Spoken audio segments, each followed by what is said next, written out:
Welcome in, ladies and gentlemen. We are back with another episode of Hildreth Investigates, and we have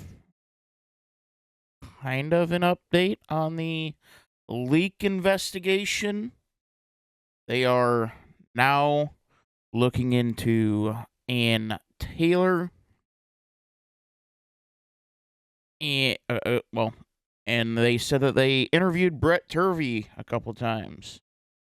And, well, we all know that Turvey and Ann Taylor all get along like a nice, happy little couple, don't they? Anyway, make sure to like, subscribe. Let's get into it.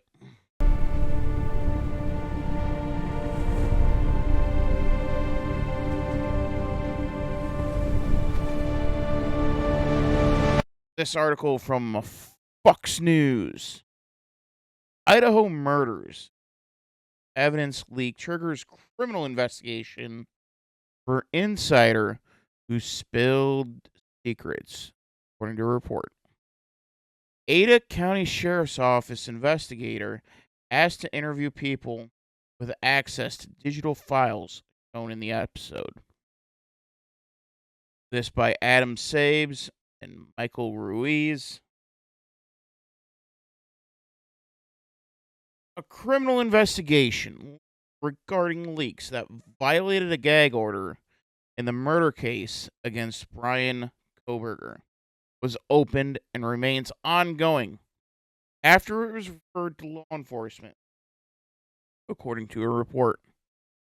The criminal investigation is focusing on the possible source of an alleged leak to NBC's Dateline, which produced an episode on the murders with information that was not known to the public, sources told the Idaho Statesman.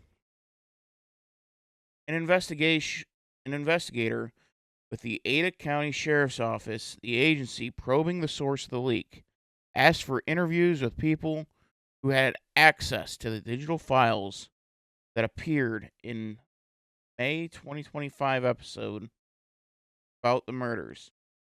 Outlet report. Brett Turvey, the man, the myth, the legend, the one who is clearly qualified to be doing something like that. Well, not so much doing something like the leak, but definitely qualified to be a part of this game. Contrary to popular Goncalves' belief, and I don't know if I'll get into that in this particular show. If I don't, stay tuned for tomorrow's episode. A forensic scientist who is working with Kohberger's defense team told Fox News Digital he has been asked twice for an interview by investigators. A detective with the Ada County Sheriff's Office reached out twice for an interview, stating he was tasked with investigating the NBC leak. Ann Taylor also gave me permission via email to speak with law enforcement just over a month after they first reached out to me by phone and email. So, yes, they are investigating her office related criminal charges. So, it's looking like they're looking into Ann Taylor. Now, common sense tells us that this leak came from the prosecutor's side. This was the Dateline episode. Did not do Bryan Kohberger any favors. It did not help in any of the matter. Most of it was just lies and made up crap. And I get that this may be more of just due diligence as opposed to actually probing. But then I started thinking. And we all know how dangerous that can be. if we're going to work under the assumption that this is more of a WWE style event to where it's predetermined, the end is what it was always going to be from the jump. From November 13th, the entire plan was to get to a plea deal. Then I could definitely see Ann Taylor leaking this to sway the public opinion, to continue to force Bryan towards that plea deal. Because at the end of the day, it is Bryan Kohberger's call to go with the plea deal. As I mentioned in the last episode, it's basic psychological conditioning of you're hearing every single day. You're a monster, you're a killer, you're a monster, you're a killer, you're a monster, you're a killer. The example that I used in a previous episode, uh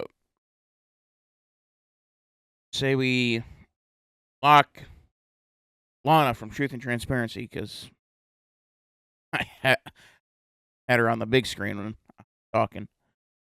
They tell her over and over again, you have brown hair, you have brown hair, you have brown hair. We do this over and over and over again for months, for years on end. Well, even though it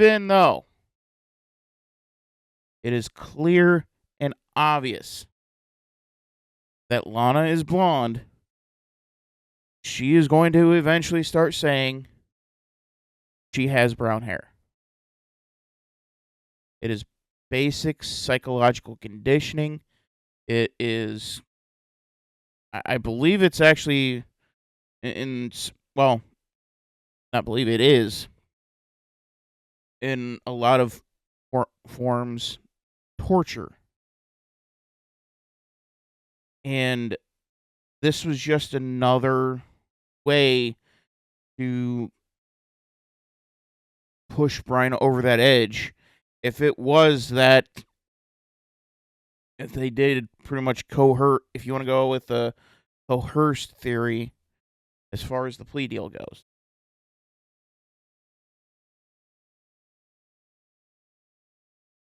Get back into it. Cy Ray, digital forensics expert and former police officer who worked for Kohberger's defense team, told the Statesman he has spoken with investigators looking into the alleged leak more than probably the most expensive misdemeanor case in the history of Ada County, Ray said. Trying to investigate was probably tough. Yeah, I mean, these investigations are typically fruitless. All you're going to do, go to the outlet.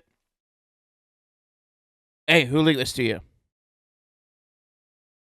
No. Not saying a word. And then you go to both sides. Did you leak this? Nope. Did you leak this? Nope. Well, we got nothing.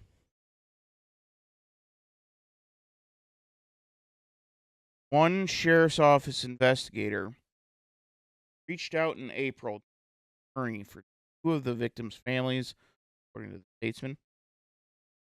An administrative investigation by the court into the leaks was conducted last summer. Oh, that's interesting language. Was conducted. So, what was the result? Obviously, nothing.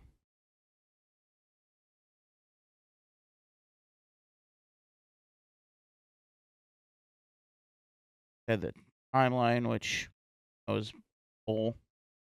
The May 2025 Dateline episode included surveillance video from near the home where the University of Idaho students were killed, pictures of Kohberger's phone, and specifics about the crime. FBI cell tower data obtained by Dateline allegedly showed that Kohberger's cell phone pinged nearly a dozen times to a tower that provides coverage to the area within 100 feet of 1122 King Road, where the 4 University of Idaho students were killed.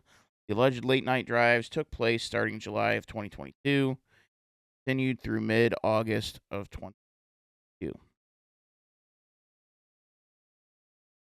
So we know that was absolute bull because there's nothing in the documents that suggests that. Nothing. The only thing they have is that Bryan Kohberger's phone pinged that tower was 12 times over the course of time that he's been there. And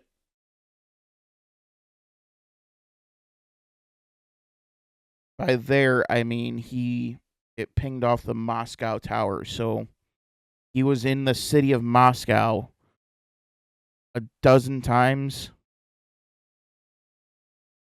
since he moved out to Washington. And we know that he's a night owl. Explains the late night drives. And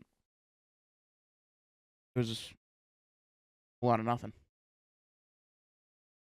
The Dateline special. Oh, and by the way, before I get back into it, and we know that's all they have. We know that this is absolute bull because this would have been one of the things that the prosecution would have let first. This is what they would have one of the first things we would have seen drop in the document dumps. Because this would have been one of their core items in the trial. But we haven't seen any evidence of that in actual official documents. Therefore, I firmly believe that is absolute bull. The Dateline special also reported that a white Hyundai Elantra resembling Kohberger's seen turning onto King Road several times in the early morning hours of November 13th, 2022, when the murders occurred. We know that is absolute crap. You can't even make out the color of that car, let alone the make or model. And there's a few things on that car that doesn't match. We know suspect vehicle 1 is not, and I think that's what they're referring to, that is absolutely not Bryan Kohberger's. And it's widely believed, and I think there's some people that I trust that are saying for sure that it's actually an undercover vehicle. But anyway, nonetheless, Kohberger pleaded guilty to the murders of Ethan, Maddie, Xana, Kaylee, July 2nd, 2025, and a deal that took the death penalty off the table. The 4 University of Idaho students at their home near local campus. Steve Goncalves. Oh my God, that video is coming. I'm gonna be brutally honest. It's got to be done. But anyway, father of Kaylee Goncalves said that the Dateline leaks helped move toward a plea deal, which he was against, and supports the criminal investigation. How in the world does that help towards a plea deal? How? That sealed Bryan's fate. publicly because people are stupid enough to believe Dateline. People are still, to this day, after years and years and years of lies and deception, they're still going to believe a mainstream media outlet like Dateline on these kinds of things.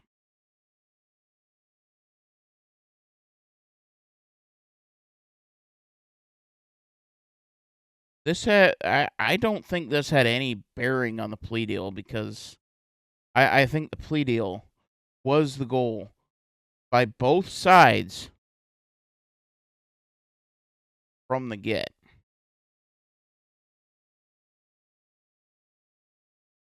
By the time they got to 12:30 in the afternoon on November 13th, 2022, started constructing the plan to get this thing to a plea deal. Did they have Kohberger's name at this point? Maybe. Some people speculate that. Some people speculate that they had it. That they had the Kohberger name months before the murders. It was just finding the crime to pin it pin it on Bryan. I'm not necessarily in that camp. I think this was more after the fact. But why they chose him is going to be talked about forever. They're working on figuring this out. Hopefully they have more than what they're letting on. Statesman, I think it did cost us. It definitely took the focus off the trial and seating jury. Fox News Digital reached out to Taylor, the Ada County Sheriff's Office, and Latah County Prosecutor's Office for comment.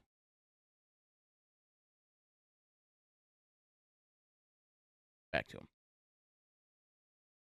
Scroll down, make sure there's nothing left.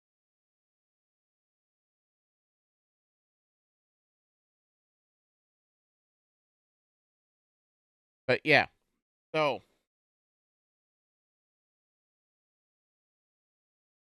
that is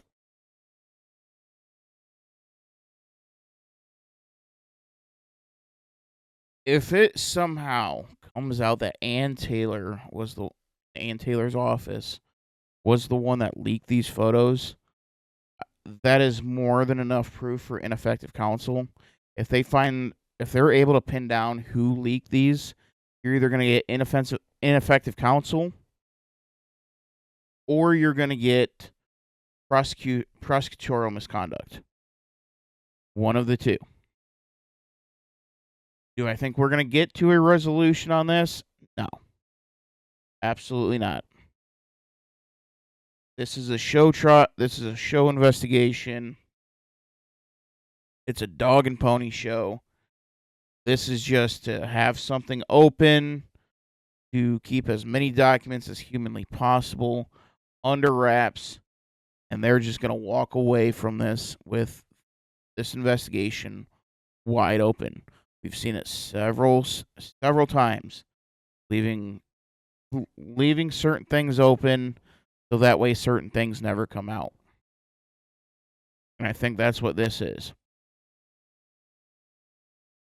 That little bow on the end of it to keep things from coming out. Let me know what you think. Where do you think the leak came from? Did it come from Ann Taylor's office? Did it come from Bill Thompson's office? And this could be one of the reasons why Ann Taylor completely and totally flipped out on Brett Turvey, because they could have very well have been jumping down Ann Taylor's throat at the time the broken plea came out. And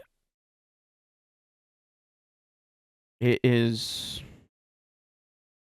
It would explain why it would have a little bit of an explanation why Ann Taylor just went ballistic, just out of nowhere on Turvey.